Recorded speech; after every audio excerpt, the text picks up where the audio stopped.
ಶಾಂಭಟ್ರೆ ಶಾಂಭಟ್ರೆ ಬನ್ರಿ, ಬೇಗ ಬನ್ರಿ. ಏನ್ರಿ ಏನಾಯ್ತ್ರಿ? ಅಲ್ಲಿ ನೋಡ್ರಿ, ಗುರು ಶಿಷ್ಯರು ಬರ್ತಾ ಇದ್ದಾರೆ. ಹೌದಲ್ಲ, ಬರ್ಲಿ ಬರ್ಲಿ. ಬಂದ ತಕ್ಷಣ ಶಿಷ್ಯನ ಪರೀಕ್ಷೆ ನಡೆಯುತ್ತೆ.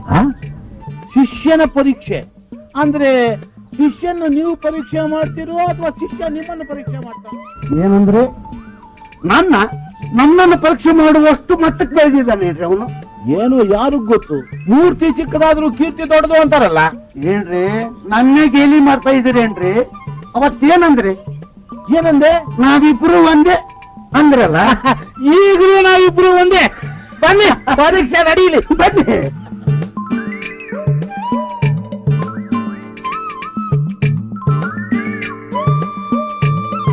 ನಮಸ್ಕಾರ ಗೋವಿಂದ ಭಟ್ರಿಗೆ. ನಮಸ್ಕಾರ ಗೋವಿಂದ ಭಟ್ರಿಗೆ. ಎಷ್ಟು ಬೇಗ ಬಂದ್ಬಿಟ್ರಲ್ಲ? ಹೋದ ಕೆಲಸ ಆಯ್ತು, ಬಂದೆ. ಇವನು ತಮ್ಮ ಶಿಷ್ಯನಾ? ಹೌದು. ತುಂಬಾ ಮುದ್ದಾಗಿದ್ದಾನೆ.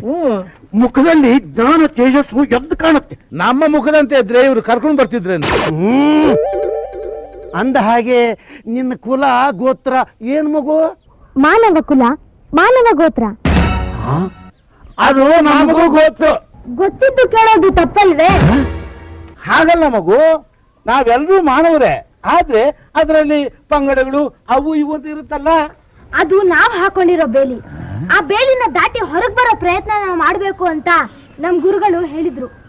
ಬೇಲಿ ಅನ್ನೋದು ಇರ್ಬೇಕು ಮಗು. ಈಗ ಹೊಲಕ್ಕೆ ಬೇಲಿ ಇರಲ್ವಾ? ರಾಮ್ ಭಟ್ರೆ, ನಿಮ್ಮ ಮಾತಿನ ಒಳಗುಟ್ಟು ನನ್ಗೆ ಅರ್ಥ ಆಯ್ತು. ನೀವು ಶಾಸ್ತ್ರ, ಸಂಪ್ರದಾಯ, ಆಚಾರ ಮತ್ತು ಜಾತಿ ಅನ್ನೋದನ್ನ ಬೇಲಿ ಅಂತ ಕರಿತಾ ಇದ್ರ. ಈ ಬೇಲಿ ಅನ್ನೋದು ನಾವು ಒಳ್ಳೆಯವರಾಗಿ ಬಾಳೋದಕ್ಕೆ ಸಹಾಯ ಮಾಡಬೇಕೇ ಹೊರತು ಕೂಪ ಮಂಡೂಕತ್ತರ ಬಾಳಬಾರದು. ನಮ್ಮ ಸಂಪ್ರದಾಯಗಳನ್ನು ಆಚರಿಸಬೇಕು, ಹಾಗೆ ಬೇರೆ ಸಂಪ್ರದಾಯಗಳಿಗೂ ಮನ್ನಣೆ ಕೊಡಬೇಕು. ಇಲ್ಲ ಅಂದರೆ ಈ ಆಚಾರ ವಿಚಾರಗಳು ನಮ್ಮನ್ನೇ ನುಂಗಿಬಿಡುತ್ತೆ. ಬೇಲಿನೇ ಎದ್ದು ಹೊಲ ಮೇದಾಗಿರುತ್ತೆ. ಹಾಗಾದ್ರೆ ಬೇಲಿ ಇರಬಾರ್ದ? ಬೇಲಿ ಇರಬೇಕು, ಆದರೆ ಒಳ್ಳೆದಕ್ಕೂ ಕೆಟ್ಟದಕ್ಕೂ ನಡುವೆ ಮಾತ್ರ ಬೇಲಿ ಇರಬೇಕು. ನಿಜ ಬಿಡಿ. ಆದ್ರೂ ಈ ಹುಡುಗ ಯಾವ ಧರ್ಮದವನು ಅಂತ ಆದ್ರೂ ತಿಳ್ಕೋಬೇಕಲ್ಲ. ಮಗು, ನಿನ್ನ ಧರ್ಮ ಯಾವುದು ಅಂತ ನೀನೇ ಹೇಳು. ನನ್ನದು ಸುಧರ್ಮ. ಅಂದ್ರೆ ಯಾವ ಯಾವ ಧರ್ಮಗಳಲ್ಲಿ ಒಳ್ಳೆಯದು ಇದೆಯೋ ಅವೆಲ್ಲ ಸೇರಿದ ಧರ್ಮ.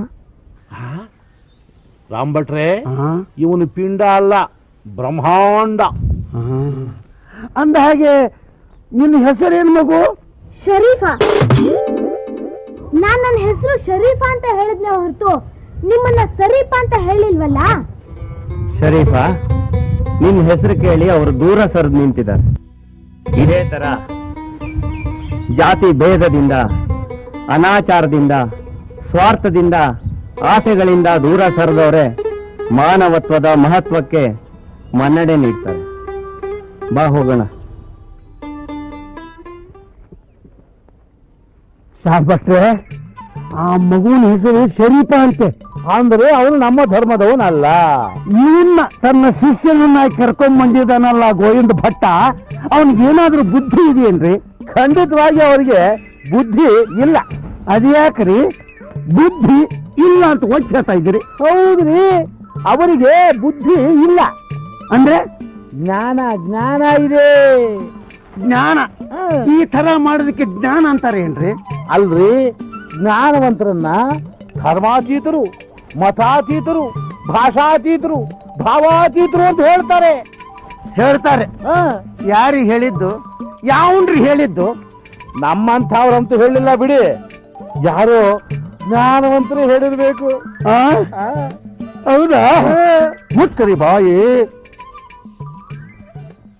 ಇದಕ್ಕೇನಾದರೂ ಒಂದು ದಾರಿ ಹುಡುಕಲೇಬೇಕು. ನಾನು ಜಮೀನ್ ಹತ್ರ ಹೋಗ್ಬರ್ತೀನಿ, ಮನೆ ಕಡೆ ಕಬ್ಬನ. ಓಹೋ ಬಾರಪ್ಪ, ಅಂತೂ ಬೇಗ ಬಂದಿಲ್ಲ. ಈ ಹುಡುಗ ಯಾರು? ಅಣ್ಣ, ಇವನೇ ನನ್ನ ಶಿಷ್ಯ. ಅಂದ್ರೆ ಈಗ ನಿನ್ನ ಹತ್ರ ವಿದ್ಯೆ ಕಲಿಯಕ್ಕೆ ಬರ್ತಿರೋದಲ್ಲ, ನಿನ್ನ ಶಿಷ್ಯರಲ್ಲ ಅಂತೀಯ? ಗಾಜಿನ ಹರಳು, ರತ್ನದ ಹರಳು ಒಂದೇ ತರ ಇರುತ್ತೆ, ಆದ್ರೆ ಯಾವ್ದು ಗಾಜು ಯಾವ್ದು ರತ್ನ ಅಂತ ಕಂಡುಹಿಡಿಯೋದೇ ನನ್ನ ಕೆಲಸ. ಹಾಗಾದ್ರೆ ಈ ಹುಡುಗ ರತ್ನ ಅಂತೀಯಾ? ಹೌದು. ನೋಡಕ್ಕಂತೂ ಚೆನ್ನಾಗಿದ್ದಾನೆ. ಮಗು ಯಾವೂರಪ್ಪ ನಿಂದು? ಶಿಶುವಿನ ಹಾಳ. ಶಿಶುವಿನ ಹಾರ. ಶಿಶುವಿನ ಹಾರದಲ್ಲಿ ನೀವು ಯಾವ ಮನೆ ಹುಡುಗ? ಇಮಾಮ್ ಸಾಹೇಬ್ರ ಮಗ. ನನ್ನ ಹೆಸರು ಶರೀಫಾ ಅಂತ. ಇಮಾಮ್ ಸಾಹೇಬ್ರ ಮಗ? ಇವನು ರತ್ನನಾ? ಹೌದಣ್ಣ, ರತ್ನ ಎಲ್ಲಿದ್ರು ರತ್ನಾನೇ. ಹಾಗಾದ್ರೆ ಈ ರತ್ನ ಮನೆ ಹೊರಗೇನೆ ಇರ್ಲಿ. ಅಣ್ಣ, ಏನೂ ಗೊತ್ತಿಲ್ಲದವರು ಅವ್ರು ಬೇರೆ ಇವ್ರು ಬೇರೆ ಅಂತ ಹೇಳ್ತಾರೆ, ಜಗಳ ಆಡ್ತಾರೆ, ದ್ವೇಷ ಸಾಧಿಸ್ತಾರೆ. ಎಲ್ಲ ಗೊತ್ತಿರೋ ನೀವೇ ಈ ರೀತಿ ಭೇದ ತೋರಿಸಿದ್ರೆ ಹೇಗಣ್ಣ? ಗುರುಗಳೇ, ಹಿರಿಯರ ಮನಸ್ಸನ್ನ ನೋಯಿಸಬಾರ್ದು ಅಂತ ಎಲ್ಲರೂ ಹೇಳ್ತಾರೆ. ಇವ್ರ ಮನಸ್ಸನ್ನ ನೀವು ನೋಯಿಸ್ಬೇಡಿ, ನಾನು ಹೊರಗೆ ಇರ್ತೀನಿ. ನೋಡ್ದೆ ಅಣ್ಣ, ಚಿಕ್ಕವನಾದ್ರೂ ಎಷ್ಟು ಬುದ್ಧಿವಂತನಾಗಿದ್ದಾನೆ ಶರೀಫಾ. ಅವನು ಬುದ್ಧಿವಂತನಿರಬಹುದು, ನಾವು ಶುದ್ಧವಂತರು. ಸಿದ್ಧಿವಂತರು ಯಾವಾಗಲೂ ಶುದ್ಧವಂತರೇ ಅಣ್ಣ. ನೀರು ಬೆರೆಸಿದ ಹಾಲನ್ನ ಚೆನ್ನಾಗಿ ಕಾಯಿಸಿದ್ರೆ ನೀರಿನ ಅಂಶ ಎಲ್ಲ ಆವಿಯಾಗಿ ಬರೀ ಹಾಲು ಮಾತ್ರ ಉಳಿಯುತ್ತೆ. ಹಾಗೆ ಸಿದ್ಧಿ ಅನ್ನೋ ಜ್ಞಾನಾಗ್ನಿಯಿಂದ ನಮ್ಮ ಮನಸ್ಸನ್ನು ಕಾಯಿಸಿದ್ರೆ ನಾವು ನಿತ್ಯ ಶುದ್ಧವಂತರಾಗ್ತೀವಿ. ನೀನು ನಿನ್ನ ವೇದಾಂತನೋ ಆ ದೇವರಿಗೆ ಗೊತ್ತಾಗಬೇಕು. ನಿನ್ನ ವೇದಾಂತ, ನಿನ್ನ ಸಿದ್ಧಾಂತಗಳಿಂದ ಮನೆಯಲ್ಲೇ ಆಗಲಿ ಊರಿನಲ್ಲೇ ಆಗಲಿ ಯಾವ ರಾದ್ಧಾಂತನೂ ಆಗಬಾರ್ದು. ಅಷ್ಟೇ ನನಗೆ ಬೇಕಾಗಿರೋದು.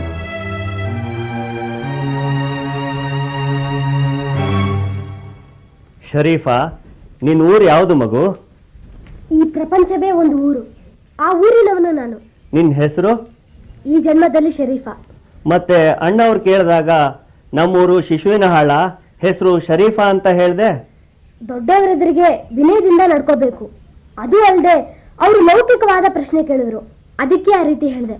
ಮತ್ತೆ ರಾಮ್ ಭಟ್ರು ಕೇಳಿದಾಗ ಆ ರೀತಿ ಹೇಳ್ದೆ, ಅವರು ದೊಡ್ಡವರಲ್ವೇ? ವಯಸ್ಸಿನಿಂದ ಹಿರಿಯರಾದವರಿಗೂ ಜ್ಞಾನದಿಂದ ಹಿರಿಯರಾದವರಿಗೂ ವ್ಯತ್ಯಾಸ ಇದೆಯಲ್ಲ ಗುರುಗಳೇ? ಭಲೆ ಶರೀಫಾ, ಭಲೆ. ಬಾ ಹೋಗೋಣ. ಸರಸ್ವತಿ ನಮಸ್ತುಭ್ಯಂ ವರದೆ ಕಾಮರೂಪಿಣಿ ವಿದ್ಯಾರಂಭಂ ಕರಿಷ್ಯಾಮಿ ಸಿದ್ಧಿರ್ಭವತು ಮೇ ಸದಾ. ಗುರು ಬ್ರಹ್ಮ ಗುರುರ್ವಿಷ್ಣು ಗುರುರ್ದೇವೋ ಮಹೇಶ್ವರ ಗುರು ಸಾಕ್ಷಾತ್ ಪರಬ್ರಹ್ಮ ತಸ್ಮೈ ಶ್ರೀ ಗುರವೇ ನಮಃ. ಸದ್ವಿದ್ಯಾ ಪ್ರಾಪ್ತಿರಸ್ತು. ಎಲ್ಲ ಕೂತ್ಕೊಳ್ಳಿ. ಇವನು ಈ ಶಾಲೆಗೆ ಹೊಸದಾಗಿ ಸೇರಲು ಬಂದಿರೋ ನನ್ನ ಶಿಷ್ಯ. ಇವನು ನಿಮ್ಮೆಲ್ಲರ ಸ್ನೇಹಿತ, ನಿಮ್ ಸಹಪಾಠಿ. ಇವನ ಹೆಸರು ಶರೀಫಾ. ಶರೀಫಾ, ನೀನು ಅವ್ರ ಜೊತೆ ಹೋಗಿ ಕೂತ್ಕೋ.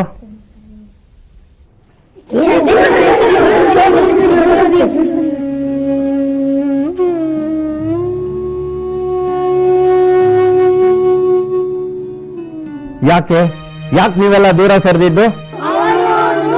ಅವನು ಇವನು, ಅವರು ಇವರು ಅನ್ನೋ ಪದಗಳಿಗಿಲ್ದೇ ಇರೋ ವ್ಯತ್ಯಾಸ ನಮ್ಮಲ್ಲಿ ಯಾಕಿರ್ಬೇಕು? ಹಾಗಲ್ಲ ಗುರುಗಳೇ. ನಾವೆಲ್ಲ ಮನುಷ್ಯರು. ನಡೆಯುವುದೊಂದೇ ಭೂಮಿ, ಕುಡಿಯುವುದೊಂದೇ ನೀರು, ಸುಡುವಗ್ನಿ ಒಂದೇ ಇರುತ್ತಿರಲು ಕುಲಗೋತ್ರ ನಡುವೆ ಎತ್ತಣದು ಸರ್ವಜ್ಞ ಅಂತ ನಾನ್ ನಿಮ್ಗೆ ಹೇಳಿದ್ನೋ ಇಲ್ವೋ? ಮತ್ತೆ ಯಾಕೆ ಈ ರೀತಿ ಭೇದ ತೋರಿಸ್ತಾ ಇದ್ದೀರಿ? ಓದೋದು ಕೇವಲ ವಿಷಯಗಳನ್ನು ತಿಳ್ಕೊಳ್ಳೋದಕ್ಕಲ್ಲ, ತಿಳಿದಿದ್ದನ್ನ ಜೀವನದಲ್ಲಿ ಅಳವಡಿಸ್ಕೋಬೇಕು. ಆಗ್ಲೇ ನಾವು ಕಲಿತ ವಿದ್ಯೆ ಸಾರ್ಥಕ ಆಗೋದು. ಅಡಿಗೆ ಮಾಡಿದ ತಕ್ಷಣ ಹಸಿವು ತಿರೋಲ್ಲ, ಊಟ ಕೂಡ ಮಾಡಬೇಕು. ಗುರುಗಳೇ, ನಾನು ಇಲ್ಲೇ ದೂರವಾಗೇ ಕೂತ್ಕೋತೀನಿ.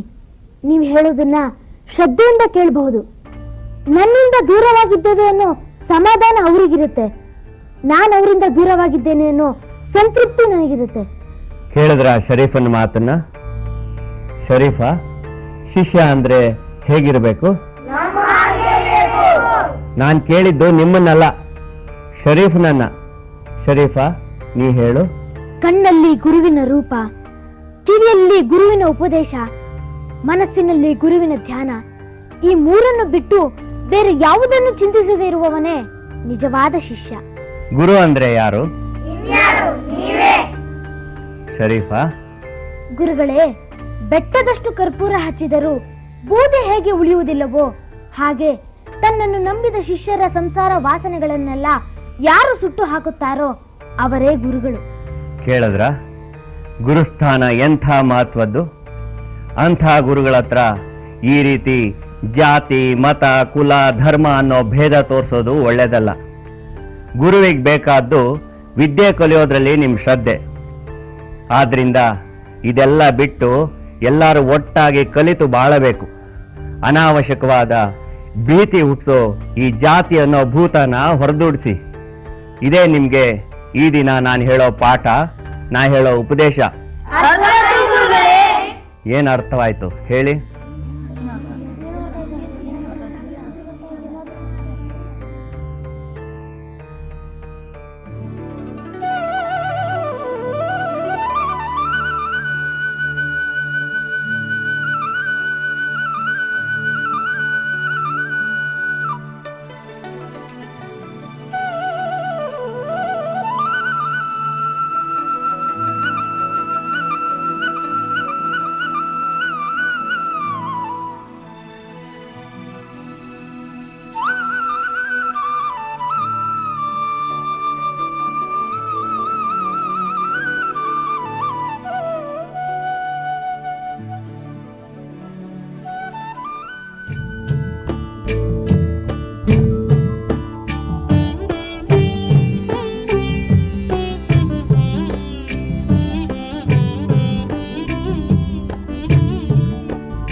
ಶರೀಫಾ, ಯಾಕೋ ಹಾಗೆ ಮಾಡಿದೆ?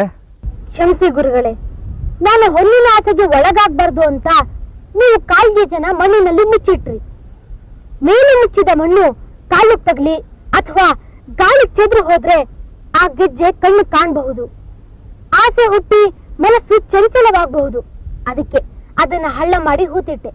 ನಿನಗೆ ಅದ್ರ ಮೇಲೆ ವ್ಯಾಮೋಹ ಇಲ್ಲ ಅಂದ್ಮೇಲೆ ಹಾಗೆ ಬರ್ಬೋದಾಗಿತ್ತಲ್ಲ? ನಿಜ ಗುರುಗಳೇ, ಆದ್ರೆ ನಾನೊಬ್ಬನೇ ನಿಮ್ ಶಿಷ್ಯ ಅಲ್ವಲ್ಲ. ಹಿಂದೆ ಬರ್ತಾ ಇರೋ ಅವರೆಲ್ಲರೂ ನಮ್ ಶಿಷ್ಯರೇ ಅಲ್ವೇ? ಅವರು ಸಹ ಈ ಹೊನ್ನಿನ ಆಸೆಗೆ ಬಲಿ ಆಗ್ಬಾರ್ದು ಅಂತ ಹೀಗ್ ಮಾಡಿದೆ.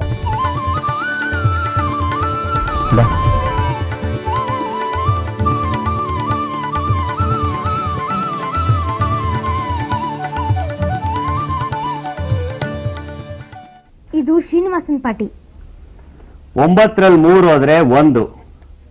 ನಿನ್ ಜೀವನದಲ್ಲಿ ಎಲ್ಲಾನು ಕಮ್ಮಿನೇ. ಇದು ಕೃಷ್ಣನ್ ಪಾಟಿ. 9ರಲ್ಲಿ 3 ಹೋದ್ರೆ 7. ನಿನ್ ಜೀವನದಲ್ಲಿ ಏಳ್ಗೆನೇ ಇಲ್ಲ. 7 ವ್ಯಸನಗಳು ನಿನ್ನನ್ನು ಸದಾ ಕಾಡ್ತಾನೆ ಇರುತ್ತೆ. ಇದು ಶಂಕರನ್ ಪಾಟಿ. 9ರಲ್ಲಿ 3 ಹೋದ್ರೆ 6. ನಿನ್ ಲೆಕ್ಕಾಚಾರ ಸರಿಯಾಗಿದೆ. ಆದ್ರೆ ನೀನು ಪ್ರಾಪಂಚಿಕ ಸುಖದಲ್ಲೇ ಕಾಲ ಕಳಿತೀಯ ಹೊರತು ಪಾರಮಾರ್ಥಿಕ ಜೀವನ ನಡೆಸೋಲ್ಲ.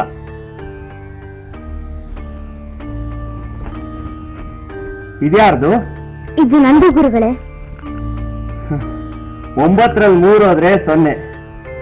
ಆಹಾ, ಈ ಲೆಕ್ಕ ಸರಿಯಾಗಿದೆ. ಇದು ತಪ್ಪಲ್ವೇ ಗುರುಗಳೇ? 9ರಲ್ಲಿ 3 ಹೋದ್ರೆ 6, 0 ಅಲ್ಲ. ಶಂಕರ, ನಿನ್ ಲೆಕ್ಕಾಚಾರ ಸರಿಯಾಗಿದೆ ಅಂತ ನಾನು ಹೇಳಿದ್ನಲ್ಲ. ಮತ್ತೆ ಇವನ್ ಲೆಕ್ಕ ಕೂಡ ಸರಿಯಾಗಿದೆ ಅಂತ ಹೇಳ್ತಿದ್ದೀರಲ್ಲ. ಓಹೋ, ಅದಾ ನಿನ್ ಪ್ರಶ್ನೆ? ಶರೀಫಾ, 9ರಲ್ಲಿ 3 ಹೋದ್ರೆ 6 ಅಲ್ವೇನೋ? ಹೌದು ಗುರುಗಳೇ. ಮತ್ತೆ 0 ಅಂತ ಬರ್ದಿದೆಯಲ್ಲ, ಇದು ತಪ್ಪಲ್ವೇ? ಕ್ಷಮಿಸಿ ಗುರುಗಳೇ, ನಾನು ಈ ಲೋಕದ ಲೆಕ್ಕ ಕಲಿಬೇಕು ಅಂತ ಬಂದಿಲ್ಲ. ನಿಮ್ಮಿಂದ, ನಿಮ್ಮ ಸೇವೆಯಿಂದ ಆ ಲೋಕದ ಲೆಕ್ಕ ಕಲಿಬೇಕು ಅಂತ ಬಂದಿದ್ದೀನಿ. ಯಾವ ಲೋಕವಾದ್ರೂ ಲೆಕ್ಕ ಲೆಕ್ಕನೇ. ಶರೀಫಾ, ನಿನ್ ಲೆಕ್ಕ ಹೇಗ್ ಸರಿಯಾಗಿದೆ ಅಂತ ಹೇಳ್ತೀಯಾ? ಗುರುಗಳೇ, ಕಾಮ ಕ್ರೋಧ ಲೋಭ ಮೋಹ ಮದ ಮತ್ಸರಗಳು 6, ಹೆಣ್ಣು ಹೊನ್ನು ಮಣ್ಣು 3, ಇವೆರಡೂ ಸೇರಿದ್ರೆ 9. ಈ 9ರಲ್ಲಿ ಹೆಣ್ಣು ಹೊನ್ನು ಮಣ್ಣು ಅನ್ನೋ 3 ಹೋದ್ರೆ ಉಳಿಯೋದು 0ನೇ ಅಲ್ವೇ ಗುರುಗಳೇ? ಅದು ಹೇಗಪ್ಪ? ಕಾಮ ಕ್ರೋಧ ಲೋಭ ಮೋಹ ಮದ ಮತ್ಸರ ಅನ್ನೋ 6 ಉಳಿಯುತ್ತವಲ್ಲ? ಗುರುಗಳೇ, ಹೆಣ್ಣು ಹೊನ್ನು ಮಣ್ಣು ಅನ್ನೋ ಮೂರರ ಆಸೆಯಿಂದಲೇ ಆ 6 ಹುಟ್ಟುತ್ತೆ. ಈ 3 ಆಸೆ ಹೋದ್ಮೇಲೆ ಅದು ಅಳಿಸಿ ಹೋಗುತ್ತೆ ಅಲ್ವೇ ಗುರುಗಳೇ? ಶರೀಫಾ, ಇಷ್ಟು ದೊಡ್ಡ ವಿಷಯ ನಿನಗೆ ಹೇಗೆ ಗೊತ್ತು? ನಮ್ಮ ಹಿರೇಮಠದ ಸಿದ್ದರಾಮಯ್ಯ ಗುರುಗಳು ಸಿದ್ದೇಶ್ವರ ವಚನಗಳನ್ನು ಹೇಳಿದ್ರು. ಅವ್ರು ಯಾವ ವಚನಗಳನ್ನು ಹೇಳಿದ್ರು?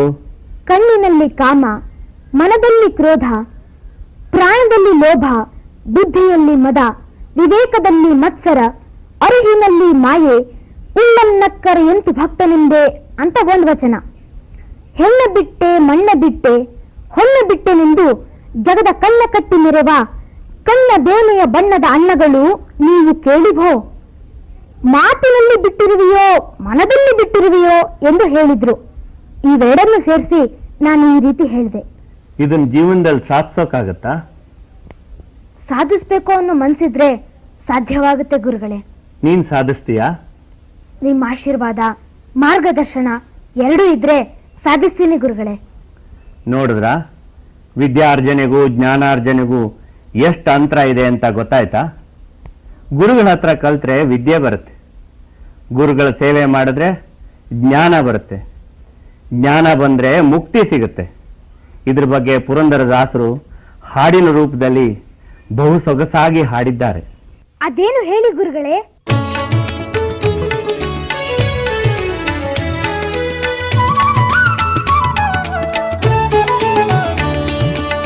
ಗುರುವಿನ ಗುಲಾಮನಾಗುವ ತನಕ ದೊರೆಯದಣ್ಣ ಮುಕುತಿ.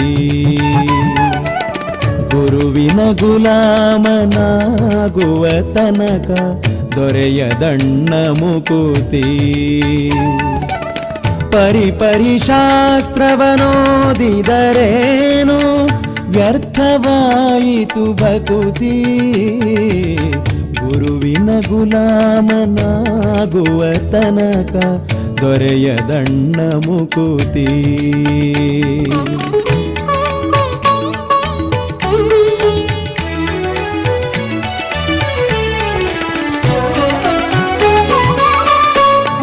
ಶಾಸ್ತ್ರವ ಓದಿದರಿಲ್ಲ, 3 ಪುರಾಣವ ಮುಗಿಸಿದರಿಲ್ಲ. 6 ಶಾಸ್ತ್ರವ ಓದಿದರಿಲ್ಲ, 3 ಪುರಾಣವ ಮುಗಿಸಿದರಿಲ್ಲ. ಸಾರ ನ್ಯಾಯ ಕಥೆಗಳ ಕೇಳಿದರಿಲ್ಲ, ಧೀರನಾಗಿ ಬೇಡಿದರಿಲ್ಲ. ಗುರುವಿನ ಗುಲಾಮನಾಗುವ ತನಕ ದೊರೆಯದಣ್ಣ ಮುಕುತಿ.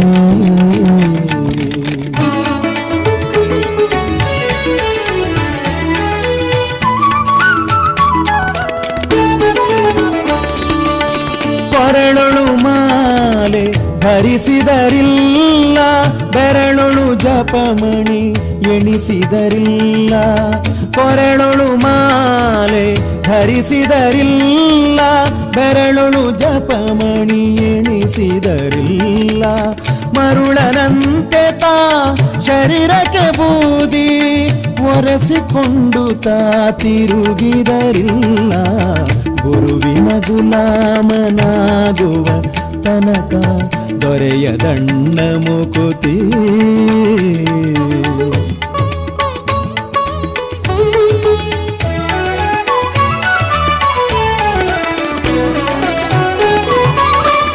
ನಾರಿಯ ಭೋಗ ಅಳಿಸಿದರಿಲ್ಲ, ಶಾರೀರಕ ಸುಖವ ಬಿಡಿಸಿದರಿಲ್ಲ.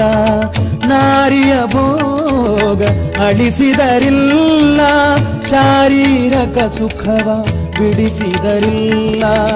ನಾರದ ವರದ ಪುರಂದರ ವಿಠಲನ ಸೇರಿಕೊಂಡು ತಾ ಪಡೆಯುವ ತನಕ ಗುರುವಿನ ಗುಲಾಮನಾಗುವ ತನಕ ದೊರೆಯದಣ್ಣ ಮುಕುತಿ. ಪರಿಪರಿ ಶಾಸ್ತ್ರವನೋದಿದರೇನು ವ್ಯರ್ಥವಾಯಿತು ಭಕುತಿ. ಗುರುವಿನ ಗುಲಾಮನಾಗುವ ತನಕ ದೊರೆಯದಣ್ಣ ಮುಕುತಿ.